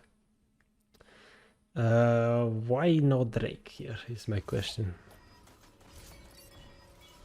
You know? Yeah, I don't know. I think I was just Echo ulted. Low, so I started backing. But the thing is that Echo ulted and he's low and Pantheon is top, which means you are 3v1 right here because you see 3 enemies dead. And Cassio TP'd beforehand, so they can never get you. So here I would just ping Drake, just get a Drake. But it's fine, whatever. Yeah. You might get it later, play it safe, fine, whatever. But like, if you count the numbers, like your allies versus enemies, Echo was top anyway that time, whatever. Yeah. If you just count, like if you are 3v1, just go Drake. If you are 2v1, do that. If you are 2v4, don't do that. Just, you need to count a little bit. And again, map tells you how to play the game. And now this is just the fiesta, I guess. Just get mid, whatever, Drake, bot, cool. But even in this fiesta, we need to, it's the mid game, we need to keep in mind the player count, the enemies, allies, and, the tempo lines, I like to call them. Like, you are playing with Alistar and Azir right now. You are 3v4, because Casio is dead. You just need to keep that in mind. You're 3v4 right now. Well, Briar could ult, but it's not guaranteed. Just... But hitting turret here I like, because you have the vision for it. So this what you're doing right now is perfect. You just... Right now you should like blue ward here in case bad things happen, because still you're 3v4. But I wonder what you do after taking this wave. Okay. Let's simulate this inhibitor turret is the tier 1 turret, and this is the river, right? Let's simulate. What do you need to do if you wanna hit the turret? I need the wood. Yeah, there you go. Oh, there it goes here. You see? Oh, until here. Oh. I think you're fine though. Good. But yeah, like you tempo lines again. 3 in the back of Briar is too far. Azir wanted to recall as well. We don't go too much if we don't have enough info. And Pantheon ult, of course, you gotta keep that in mind, but that's...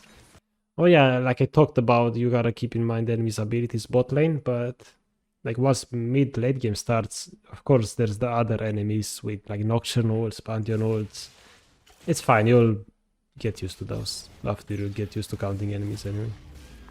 Like basically when counting enemies, when there's a Pantheon, you just add him to the equation every time, unless he's on the complete other side of the map.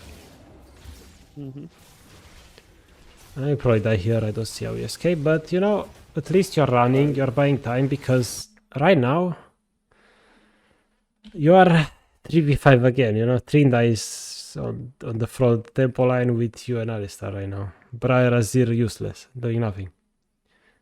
But at least, you know, maybe Trinda can keep applying some pressure, hopefully.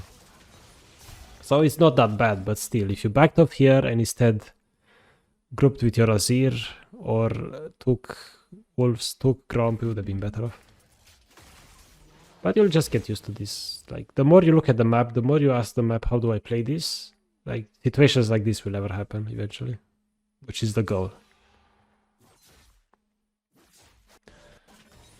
I wonder what you're thinking right now. You're probably seeing Trinda, so you're like, yeah, I'm gonna keep the Pantheon here, which is fine, honestly. Why not? This game is so crazy that this what you're doing right now is completely fine. But yeah, you can't stay because he dies. Yeah. Briar missed, unlucky. What is Briar, man? It's just crazy champion. Briar is Jinx, but you know, like I will say Jinx is like easy to play, hard to master, because it's super hard to control her movement speed and attack speed. You go crazy, but it's basically Briar, but you kinda can control, you know. But Briar you cannot control at all. It's way more crazy. But this game, I think we don't. Oh, actually, same example. Okay. Boom! Perfect example. Okay, what does the map tell us? There we go. Izzy is backing and Trinity is dead. Okay. So... And Briar is behind, too behind to help you here. So you know, it's like, are these minions enough to hit that to kill the turret, even if there are no enemies? No. So you should just back off, right? There's a Herald to take.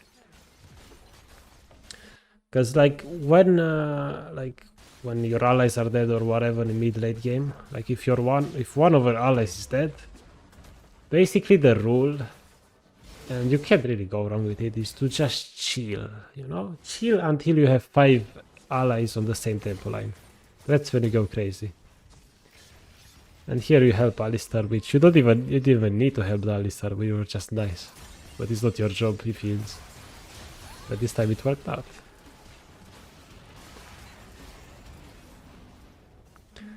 But yeah, like this is... Here you are you're a bit insecure because you don't know exactly where they are, which is fine. I like the fact that you're thinking about that. And then you go back in when you recognize, oh wait, we are actually winning as it is coming from behind. Cool. You don't face check that, which is super nice. Yeah, again, like mechanics, I have good mechanics. Like, you're just gonna climb Because your mechanics are diamond at least. I'm not even kidding. Oh yeah, that's right. I switched to minigun there, and I barely lived then. Yeah, let me see that again. You go rockets. Rocket minigun. Rocket minigun. Well, It did the trick. There you go. Yeah. But yeah, I mean, here, of course, you know, Echo is in the brush. You don't want to get close here. It's like the same situation with that Herald we talked about. Did you really need to be at that Herald? No, you didn't make a difference. Here it's like, do you need to be here to hit Echo? No, you just go beat. Yeah. I mean, in the moment, of course, we want to go crazy, yeah. Okay. Yeah, and you should just win. Nice. Cool. Really good. And honestly, like, I'm surprised, like, you're gonna get diamond, I'm telling you, this split, if you apply the things I told you. Like, I have no doubt in my mind. But it depends, like, how much time you want to invest into this. I see that you actually play quite a few games a day. So it looks like time is not really a big problem for you at the moment. Which means like... Yeah, it's just on days off I play heaps, yeah. Yeah, nice. So like, if you like... I'm gonna upload this, of course. Like, if you make a checklist, you probably remembered a lot of things anyway. Like, try to take one of those things. Don't go like applying everything at once. Just apply one thing at a time and just focus on one thing mostly at a time. And over time, like, you're just gonna remember everything. And those things that are hard at the beginning, like, okay, I'm just gonna go in a game. Oh, I pushed the wave. Oh, I need to watch the map. Oh, I need to get vision. So much to do. Like, those things right now that seem a bit hard and like you need to think a lot about them, they will just come out of habit. Like, you will not have to think about them anymore. They're just gonna be a good habit you just formed. And that's super nice. Cool. So yeah, tell me, you have any questions, anything?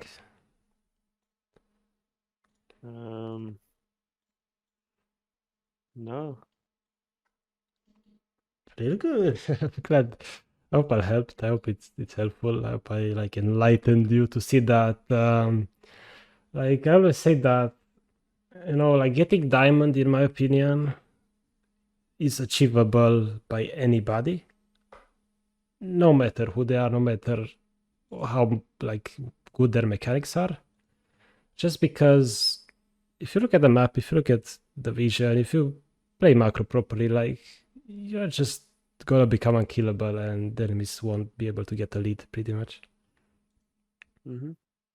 So yeah, like, I wish you good luck. Like, I know that this 51% win rate will go up slowly. I just know it, because look, you have ace is like, even here 15-7. Okay, like, my guess is that, look, enemy inted, cool, but still you could have done something better, aka not group at that one Baron fight, for example, and go bot and get 1500 gold more, which might have made a difference, you know.